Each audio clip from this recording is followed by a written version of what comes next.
Well, so it's Diddy about to go free after all of that. All right, it's been a while since we checked in with the Diddy case, and let me tell you, some news from the trial on Wednesday had the internet buzzing. Just to catch everyone up, here's where we are right now. The defense rested. That happened on Wednesday, and so we never did hear from Diddy on the stand, and many thought that might happen. We thought maybe Diddy would get on the stand and spill some of the secrets he had about these freak-offs, those parties, and who were there. We've been hearing all about it. Maybe tell us a little bit more about those ecstasy pills in the shape of Barack Obama's face. And yes, that really did happen.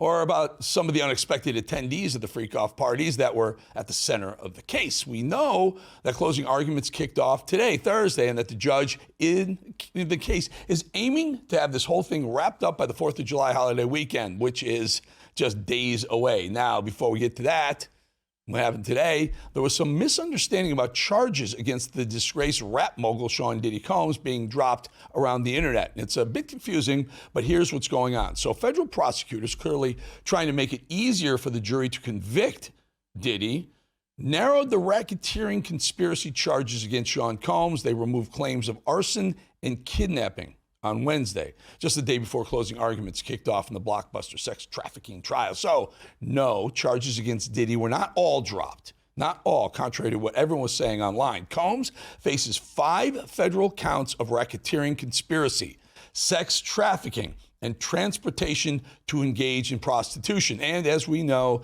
he's pleaded not guilty to all of the charges. Under the racketeering conspiracy charge, prosecutors accused Diddy in the indictment of creating a criminal enterprise whose members and associates engaged in and attempted to engage in, among other things, sex trafficking, forced labor, kidnapping, arson, bribery, obstruction of justice, and more. In a letter to the court, the government proposed dropping 3 theories related to the racketeering conspiracy charge as a way to streamline the jury instructions so they don't get confused.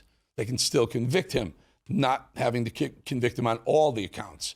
They still do intend to pursue the racketeering charge, but removed instructions related to attempted kidnapping, attempted arson, and aiding and abetting sex trafficking. There's still plenty more he's charged with.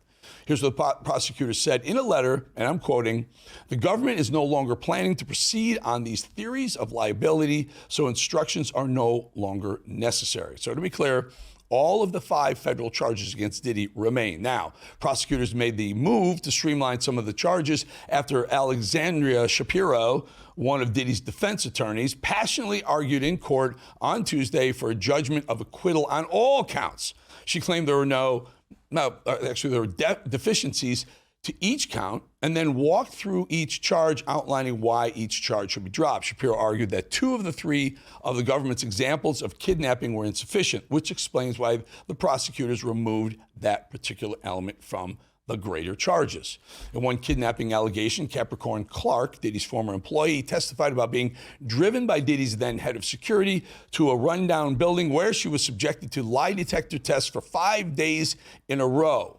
Seriously, it sounds like something out of a bad spy movie.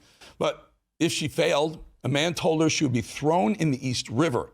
That's what she told the jury. But Shapiro, Diddy's lawyer, argued there was no evidence that Diddy knew this was happening or that a co-conspirator had kidnapped her.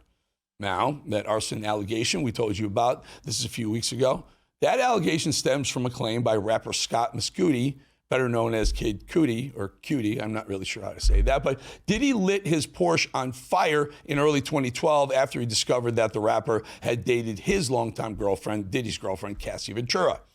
Shapiro, again, defense attorney, argued that there was no evidence that her client was involved, noting that Mescudi didn't witness the incident. She added that there was female DNA found on the bottle used for the Molotov cocktail. So clearly not an airtight case for the prosecutors on that charge. So prosecutors plan to focus the racketeering conspiracy charges instead on proving forced labor and sex trafficking. Closing arguments kicked off today. We're expecting the judge to be able to stick to his desired timeline, so expect some big news out of this trial in the next couple of days, if not a week or so. And of course, we'll bring it all to you right here on Bolling.